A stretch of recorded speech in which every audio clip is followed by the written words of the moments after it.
slept in his all the way through New Year's. Honestly, guys, I was definitely a Power Ranger for Halloween once, and now that the movie's out, I may want to sleep in my Red Ranger costume till next year. Really, I'm thinking about it. So, are you one of the millennials who caught Power Rangers this weekend? What about you non-millennials? Everyone, let me know what you thought of the movie in the comments. For the Hollywood Reporter News, I'm Paul Costabile, and... Sorry, I got distracted. I'm just watching a cat video.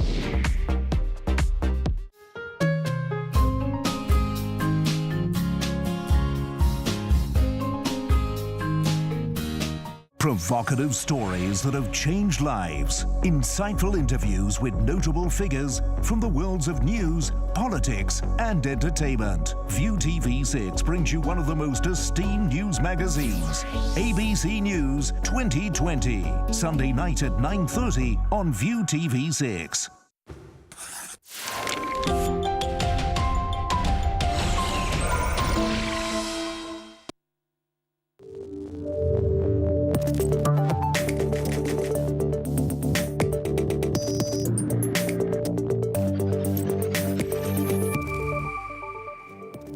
Hello there and a very good evening to you. I'm Patrick Falk in Hong Kong. You're watching ViuTV News. Coming up on tonight's show, 2 Hong Kong Occupy movement supporters from Guangdong jailed by a mainland court.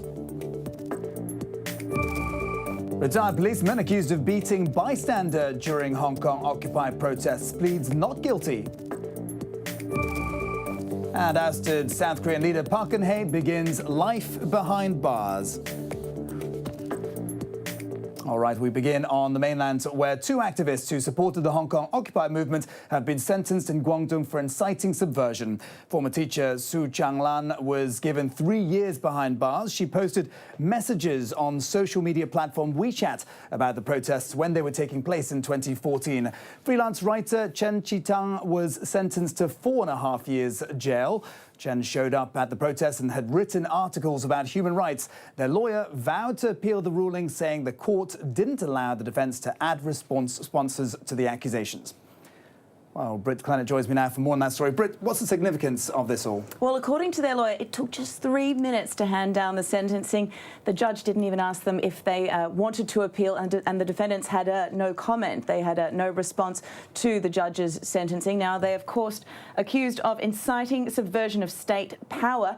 But here in Hong Kong, about 20 people protested outside Beijing's liaison office, including members of the Democratic Alliance. And civic parties Kwok Ka Ki accused the mainland of violating its own constitution that calls for freedom of speech. The Alliance Secretary Lee Chuk-yen said it proves Beijing is tightening its grip on dissent. Now, it's not the first time people in the mainland have landed in hot water for supporting democracy movements in Hong Kong. Since the Occupy protests in 2014, a handful of people have been in trouble, detained, arrested for perhaps, posting support messages online, on Weibo, on WeChat. And human rights groups say that it's because of Guangzhou's closeness to Hong Kong that place is seen as a hotspot for activism. All right, well, thanks for that, Britt. It's not the only piece of protest-related news, of course. Here in Hong Kong, retired police officer Franklin Chu pleaded not guilty to assaulting a passerby during the 2014 Occupy protests. Chu appeared at the West Kowloon court this morning amid cheers of police supporters there to back him. He was charged with assault occasioning actual bodily harm after being filmed hitting a passerby with his baton. His lawyer questioned whether the case should go ahead, since the alleged incident happened 2.5 years ago and many people hold a biased view towards it. But the prosecutor argued witnesses and video clips will be presented in court. The case has been adjourned until June 9th. Chief Executive-elect Carrie Lam says it's unlikely she could form a female majority cabinet. She was responding to expectations of a bigger female presence in office following her election win as the city's first woman CE. Speaking after she signed a required statement to declare she has no political affiliations, Lam said she's now meeting different people to form her cabinet. There are a number of female undersecretaries rumoured to be under consideration, but Lam was tight-lipped about potential candidates, only saying it's a big decision to make for all parties involved. In the current political climate, to join a political team really requires a bit of courage. So I can only say that for those candidates which I feel they are very suitable, I will use my utmost effort to impress upon them and hopefully to inspire them to join the team. But it's not going to be an easy process. It's going on. Okay, to South Korea now, where ousted President Park Geun-hye has been jailed over bribery charges. The 65-year-old is now the country's first democratically elected leader to be thrown out of office and imprisoned over a corruption scandal. Ryan Brooks has the story. Disgraced, ousted, and now behind bars. After 8 hours of testimony, South Korea's ex-leader Park Geun-hye is now locked up in a Seoul detention center after a district judge approved a warrant for her arrest in the early hours of Friday. Park is being investigated on charges of bribery and extortion. The court backing a call from prosecutors to detain her, partly on concerns that she could try to destroy evidence. She can be held in the center for up to 20 days while investigators build a case to indict her, based on claims that she took money from major companies in exchange for political favors. One of those companies is Samsung, headed by J.Y. Lee, who's already been held for weeks in the same detention center. Park's alleged co-conspirator, Chae Sun-shil, is also there under lock and key. It's the type of environment the former president could get to know well if she ends up convicted. The crimes she's accused of could ultimately land her in jail for more than 10 years. All right, and staying in South Korea, the salvaged ferry that sank 3 years ago, killing more than 300 people, has finally arrived at Mokpo port. For more on what that means for many who are still mourning in the country, we turn to Joseph Kim in Seoul.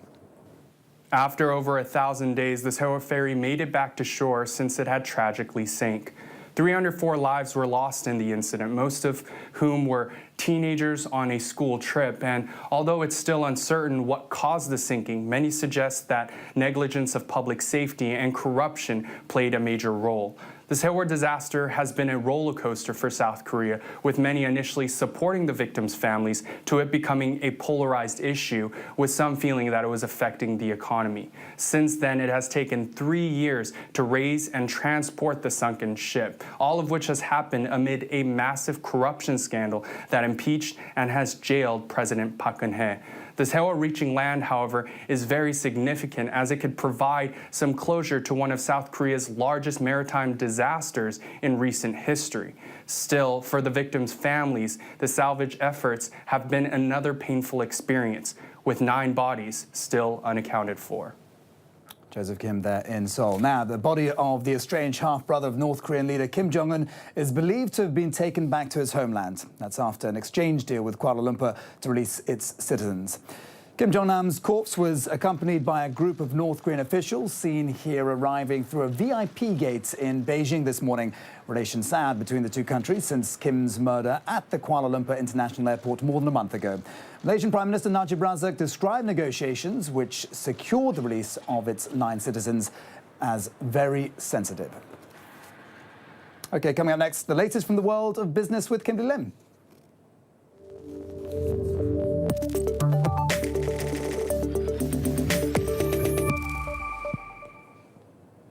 Well, let's start with the market action here in Hong Kong. Stocks slipped in line with losses around the rest of the region, despite a pretty positive lead from Wall Street overnight and upbeat Chinese economic data.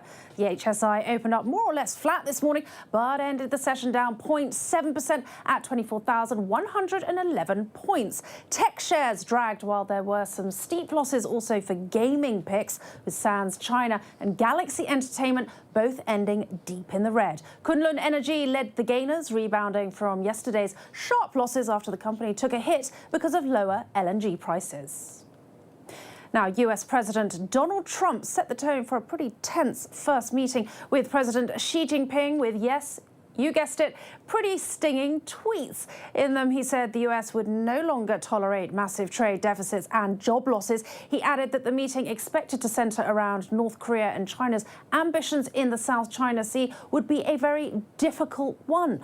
Officials say the US president won't pull any punches at the meeting starting next Thursday, aimed at smoothing over ties between the two world powers, following strong criticism of China during Trump's election campaign. And China had a message very much of its own ahead of that highly anticipated face-to-face between the leaders of the world's two biggest economies. Speaking at a news conference this morning, Vice Foreign Minister Zheng Zheguang said China does not have any policy to devalue its currency to promote exports. He added that China does not seek a trade surplus with the US and that it's willing to work to promote more balanced trade. But he did say that Washington should also boost measures to increase exports to China. Well, let's take a look now at other business headlines from around the world. Britain's Lloyds Bank says it's setting up a subsidiary in Brussels so that it won't lose business when the UK leaves Europe. The lender is one of the first to announce such a move, coming just days after Britain began its two-year countdown to Brexit. Brussels beat out other capitals to host Lloyds' subsidiary because of its strong regulatory framework. To Latin America, and hundreds of Argentine workers marched through downtown Buenos Aires to protest against President Mauricio Macri's free market policies. They're demanding a stop to widespread layoffs in public and private sectors and to allow free salary negotiations on a nationwide scale. They say the policies aren't helping to pick up the country's sluggish economy. And finally, one for us all, bumper box office takings for Beauty and the Beast in North America. The remake of the Disney classic is poised for a third straight week at the top of the market and is set to rake in an estimated $47 million. It's already earned a whopping $750 million worldwide. So what do you think, Patrick? Are you going to be booking tickets to see Beauty and the Beast when it comes to us? Well, you know, it's a classic. Everyone loves Beauty and the Beast. I'm sure I'll catch it sometime. Thanks for that, Kim. All right, so there's plenty more to come on the show, including China shutting its factories and shops to end poaching.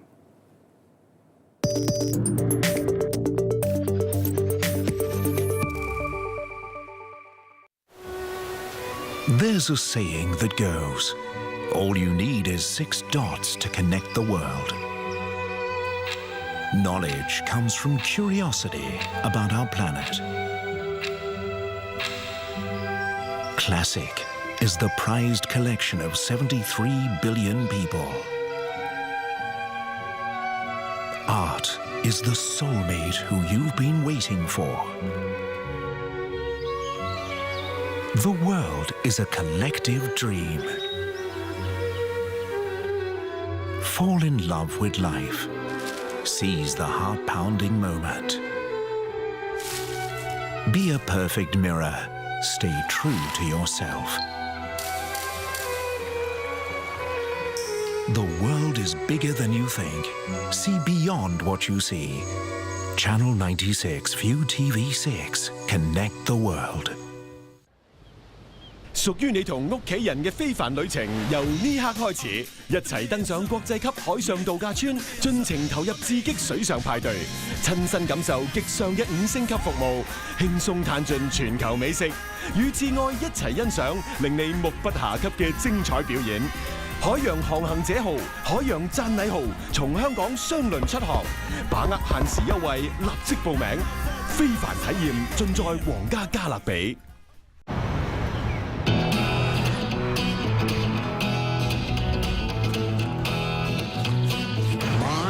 It's another pure gray morning, don't know what the day is holding, and I get up hard when I walk right into the... Everyone I see just walks the walk with gritted teeth, but I just stand by and I wait my time. They say you jump on that lightning ball. Sometimes sounds are impressive. I hear the sounds of life. I hear the pulse of a vibrant city. But sometimes I hear noises that are annoying.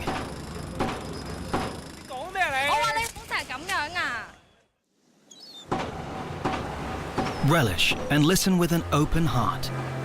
You may realize what you hear. Respect different values. Embrace different voices.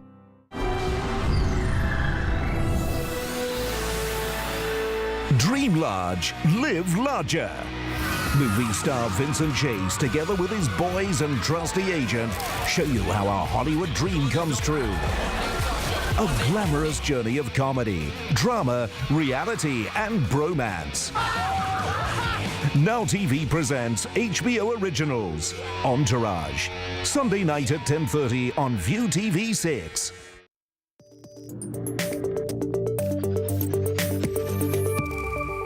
And staying with us, and we're coming back on some news. Elephant lovers will be cheering. China has shut a third of its ivory factories and stores in a major step to end the poaching of elephants. But as Ryan Brooks reports, Hong Kong may prove a big obstacle in the crackdown.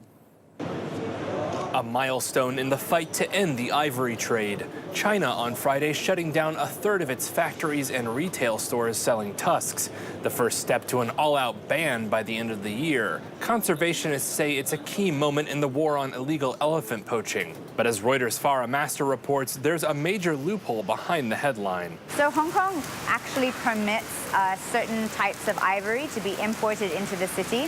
So this is ivory that was originating from prior to an international ban that was in place in 1989. Hong Kong is one of the main feeder markets to China, and actually over 90% of the consumers who are buying the ivory in Hong Kong are from China. Hong Kong is not helping the problem by not changing their laws to coincide with how China is trying to end it, because it's on China's border. Obviously, there's going to be a huge black market still for the ivory. Lawmakers in Hong Kong have been meeting this week to discuss a potential ban to phase out the ivory trade over 5 years, a time frame animal rights groups say is far too long. As the clock ticks down, the city's trade in black market ivory could grow rampant as the mainland shuts it out.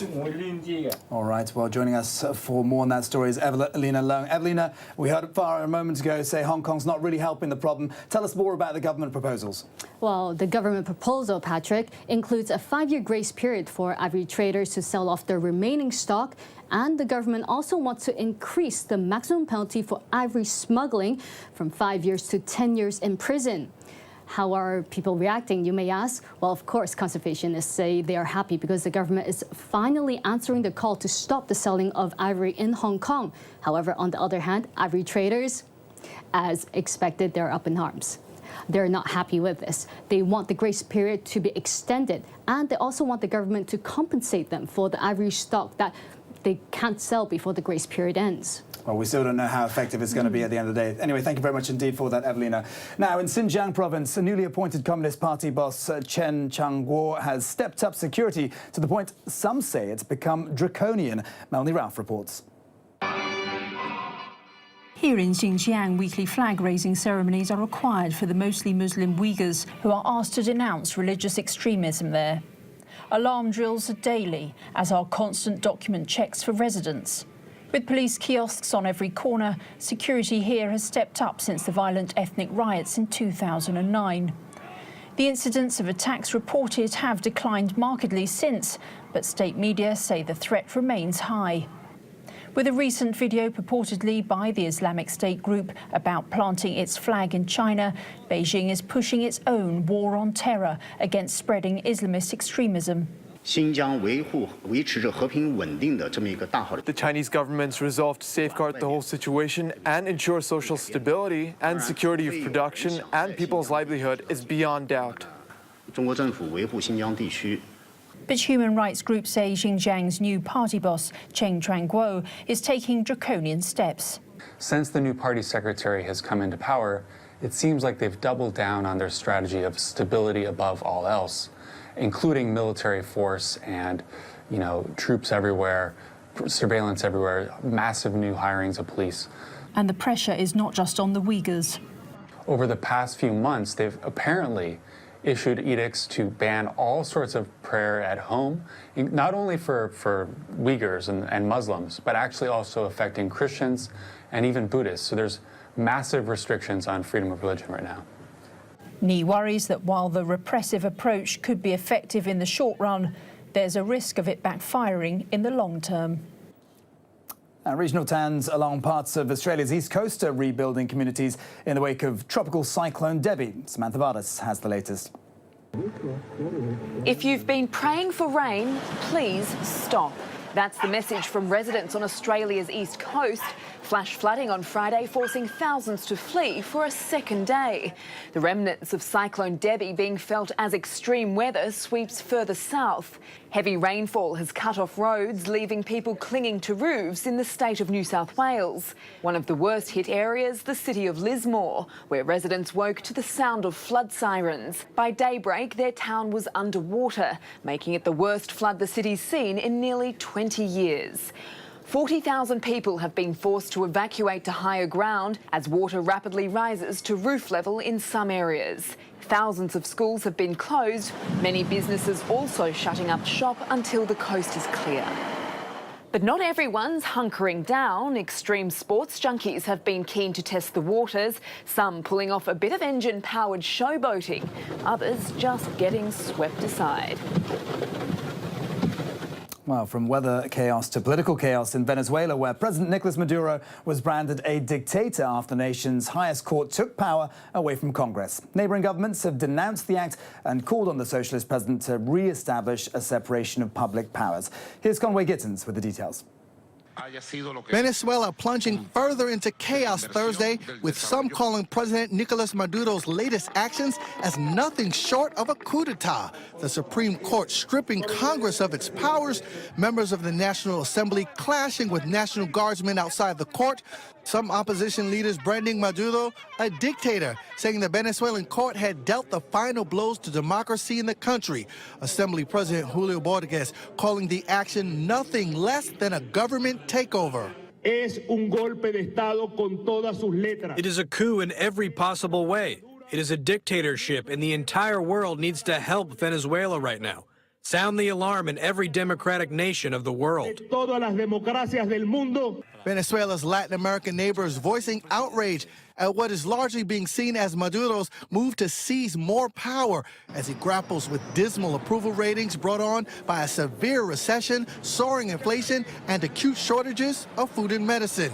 But Maduro is defending the court's decisions. The latest, stripping Congress of the power to authorize him to create oil joint ventures, leaving Maduro alone to make or break deals which impact the entire country. The opposition is threatening a new round of protests this weekend. Previous demonstrations have drawn hundreds of thousands out into the streets. And staying in South America, Cuba will only sell premium gasoline to tourists in April, according to a leaked government memo. Most vehicles in Cuba run on regular fuel, but modern cars run on the higher octane premium petrol. And the order to only sell to tourists is worrying those whose livelihoods could be affected, such as taxi drivers who were given modern cars. Many gas stations in Havana have already run out of the premium supply as key trade partner Venezuela suffers a fuel crunch. And replacements will be hard to find, with cash-strapped Cuba relying on the subsidized supplies from its socialist ally.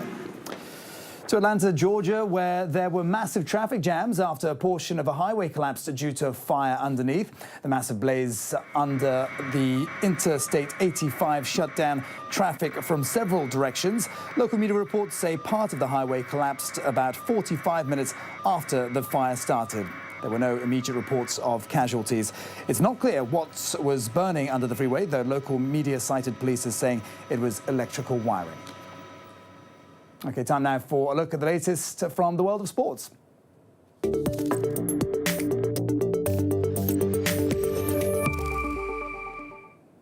And kicking off with football, FIFA has announced its proposed slot allocation for the expanded 48-team World Cup. It includes increased places for Asian nations and also a 6-team inter-zonal playoff tournament for 2 more spots. The proposals will be submitted to the FIFA Council at its next full meeting in Bahrain in May for a final decision. Matt Gooderick is our sports correspondent in London and can bring us more.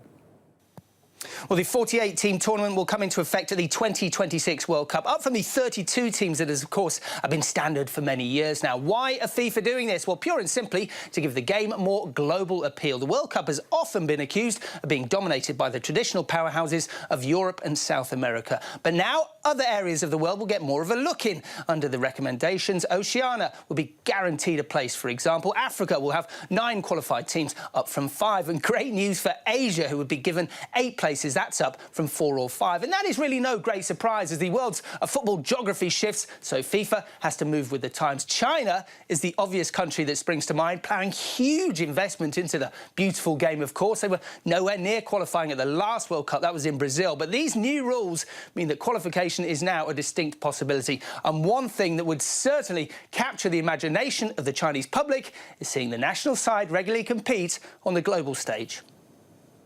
Matt Gooderich there in London. And over in the US football club, Chicago Fire is getting a shake-up after it signed on Bastian Schweinsteiger as a midfielder.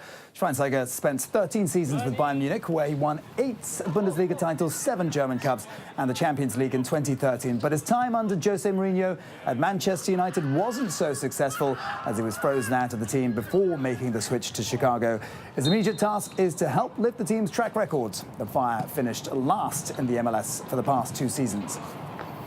And moving on to the doping scandal, which has gripped the sporting scene. The IOC had disqualified Russian athletes from the 2012 London Olympics after retests of their samples came back positive for banned substances.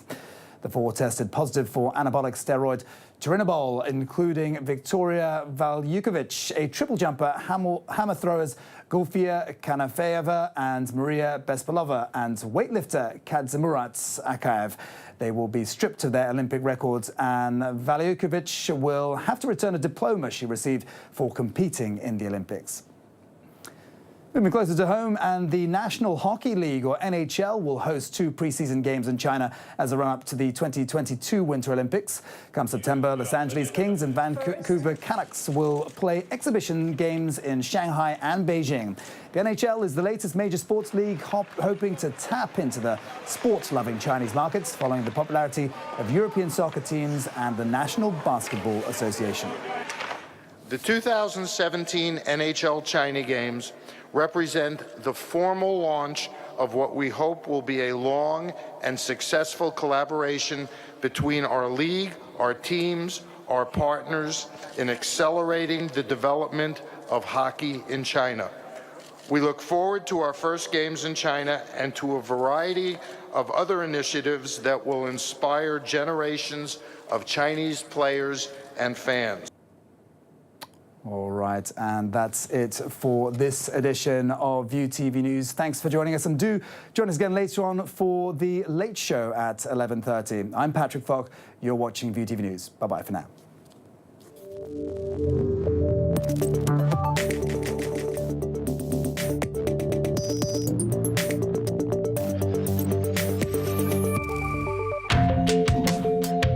Coming up next, Breaking Reality.